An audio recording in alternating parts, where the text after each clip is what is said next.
ಎಲ್ಲರಿಗೂ ನಮಸ್ಕಾರಗಳು.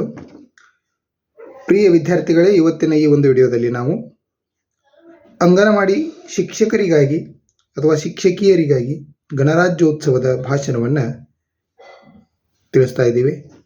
ತಾವೆಲ್ಲರೂ ನಮ್ಮ ಕನ್ನಡ ಆಕ್ಟಿವ್ ಟೀಚರ್ ಯೂಟ್ಯೂಬ್ ಚಾನಲನ್ನು ಸಬ್ಸ್ಕ್ರೈಬ್ ಮಾಡ್ಕೊಂಡಿಲ್ಲ ಅಂದರೆ ಈಗಲೇ ಸಬ್ಸ್ಕ್ರೈಬ್ ಮಾಡ್ಕೊಳ್ಳಿ ಮತ್ತು ಬದಿಯ ಬೆಲ್ಲನ್ನು ಒತ್ತಿ. ಸರಿ, ಹಾಗಾದರೆ ನಾವು ಭಾಷಣವನ್ನು ನೋಡೋಣ.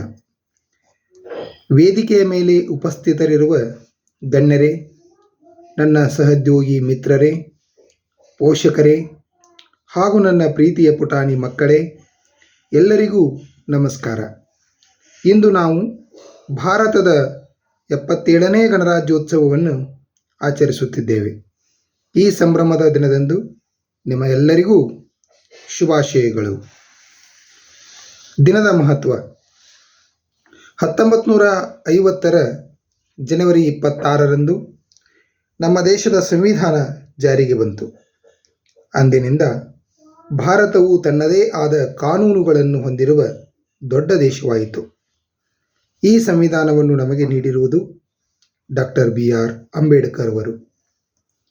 ಅಂಗನವಾಡಿ ಮಕ್ಕಳು ದೇಶದ ಅಡಿಪಾಯವಿದ್ದಂತೆ.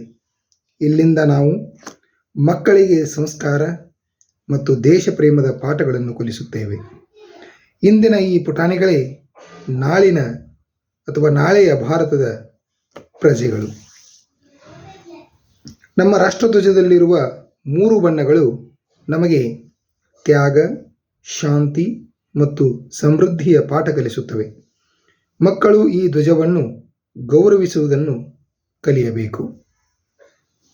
ಒಬ್ಬ ಶಿಕ್ಷಕ ಅಥವಾ ಶಿಕ್ಷಕಿಯಾಗಿ ಮಕ್ಕಳಿಗೆ ಉತ್ತಮ ಆಹಾರ, ಶಿಕ್ಷಣ ಮತ್ತು ಸಂಸ್ಕೃತಿ ನೀಡುವುದು ನಮ್ಮ ಜವಾಬ್ದಾರಿಯಾಗಿದೆ. ದೇಶದ ಪ್ರಗತಿಯಲ್ಲಿ ಮಕ್ಕಳ ಆರೋಗ್ಯ ಮತ್ತು ಬೆಳವಣಿಗೆ ಬಹಳ ಮುಖ್ಯ.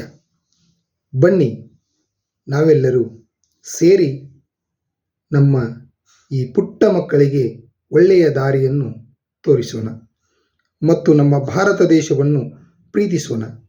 2026ರ ಈ ವರ್ಷದಲ್ಲಿ ನಮ್ಮ ದೇಶವು ಇನ್ನೂ ಹೆಚ್ಚಿನ ಸುಖ ಶಾಂತಿಯಿಂದ ಬಾಳಲಿ ಎಂದು ಹಾರೈಸುತ್ತೇನೆ. ಇಷ್ಟು ಮಾತನಾಡಲು ಅವಕಾಶ ಕೊಟ್ಟ ಎಲ್ಲರಿಗೂ ಧನ್ಯವಾದಗಳು. ಜೈ ಹಿಂದ್. ಭಾರತ್ ಮಾತಾ ಕಿ ಜೈ.